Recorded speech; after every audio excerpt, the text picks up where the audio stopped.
आज हम आए हैं नादिर शाह के मकबरे। वही नादिर शाह जिसने दिल्ली को इतना लूटा था कि जिसके बाद दिल्ली कभी उभर ही नहीं पाया। अब यहाँ जो है वो फ़ारसी लिखी हुई है, इंग्लिश है ही नहीं बिल्कुल, तो पता नहीं लग सकता कि ये क्या है। फिर भी मैं कोशिश करूँगा कि यहाँ किसी से पूछ के आपको गाइड करूँ। तो ये एक म्यूज़ियम बना हुआ है नादिर शाह के मकबरे में, जिसमें नादिर शाह की जो एम्पायर थी उसके ज़माने के सामान रखे हुए हैं। यानी कि ये सामान ज़रूरी नहीं है कि नादिर शाह के हों, हो भी सकता है कि नादिर शाह के हों, पर उस डायनेस्टी के थे जो उसने शुरुआत करी थी, यानी जो उसने ओरिजिन बनाया था।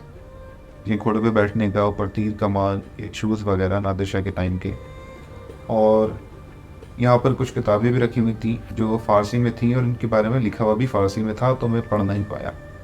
और नादिर शाह के बारे में आपको थोड़ी इन्फॉर्मेशन दे दूँ। नादिर शाह अहमद शाह दुर्रानी से अलग बादशाह है, यानी कि बहुत से लोग अहमद शाह दुर्रानी और नादिर शाह के अंदर कन्फ्यूजन कर लेते हैं। अहमद शाह दुर्रानी वो बादशाह जिसका रोल संजय दत्त ने पानीपत मूवी में कर रखा है। ये इसी डायनेस्टी के थोड़े सिक्के वगैरह।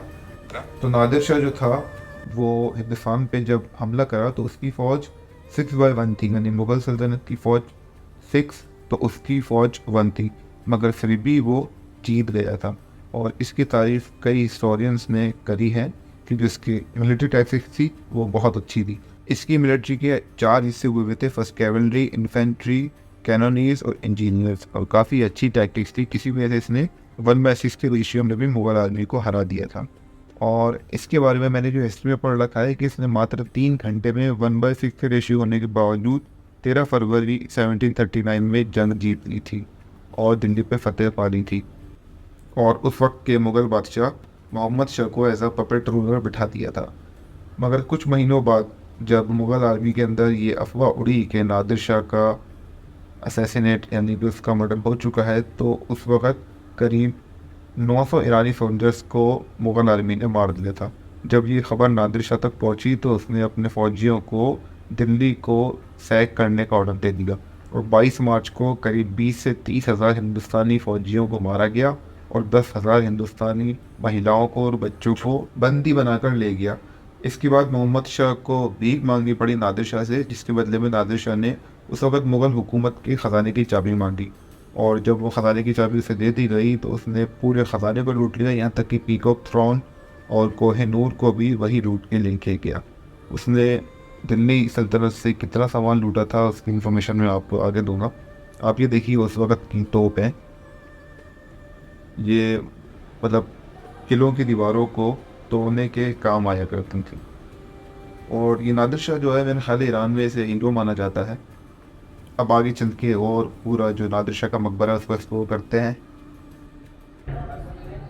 ये मार्बल का स्टैचूज का,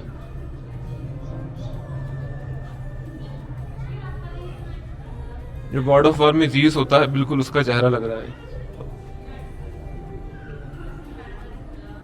हालांकि ये इंटरनेशनल टूरिज्म स्पॉट है, इसके बावजूद यहाँ पर कुछ भी इंग्लिश के अंदर नहीं लिख रखा है, तो मुझे कुछ भी समझ में नहीं आया इस गैलरी के अंदर।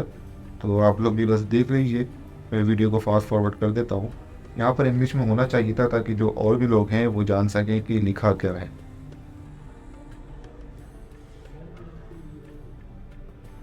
नक्शा मुत्सर फात नादिर।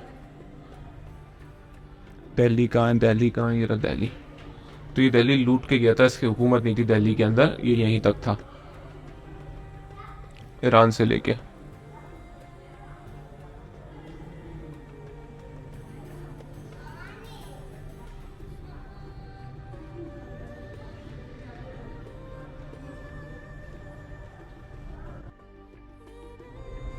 और ये जो मैंने आपसे कहा था यही नादिर शाह की कब्र है, यानी तो किसी टेबल की तरह बना रखी है।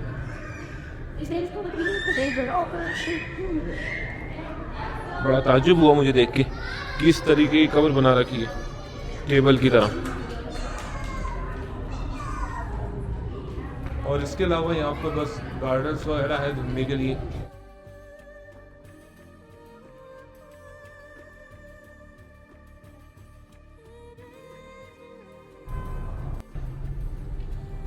और ये यहीं, ये भी किसी की कब्र है।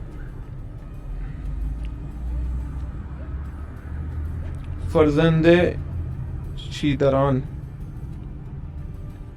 कर्नल मोहम्मद तकी खान पेसियान, ये जो भी थे ये उनका मकबरा है, कब्र है।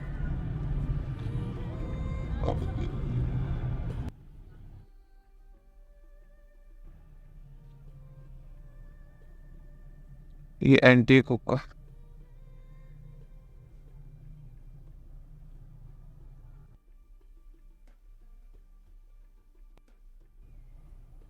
ये लोकल कैट्स हैं यहाँ की, पर्शियन जंगली बिल्लियाँ।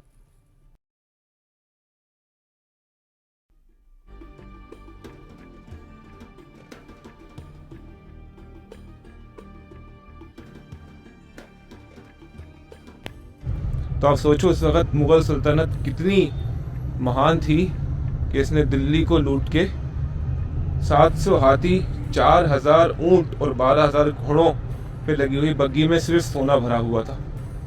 इतना हिंदुस्तान को इसने लूटा। और एक पीकॉक थ्रोन था जिसकी कीमत ही नहीं लगा जा सकती। और जो हमारे हिंदुस्तान का कोहिनूर हीरा था वो भी इसी ने लूटा था। कोहिनूर हीरे को इसीलिए द कर्स्ड डायमंड कहा जाता है, यानी कि शापित हीरा। जिसने भी उस हीरे को पाया उसकी सल्तनत ख़त्म हो गई। और इसकी सल्तनत भी ज़्यादा लंबी चली नहीं, इसके बाद ख़त्म हो गई। हाँ, क्योंकि एक छोटा सा मकबरा बना के इसके नाम पे समर्पित कर रखा है और गार्डन ही है इस मकबरे में, भी कुछ बना नहीं रखा है।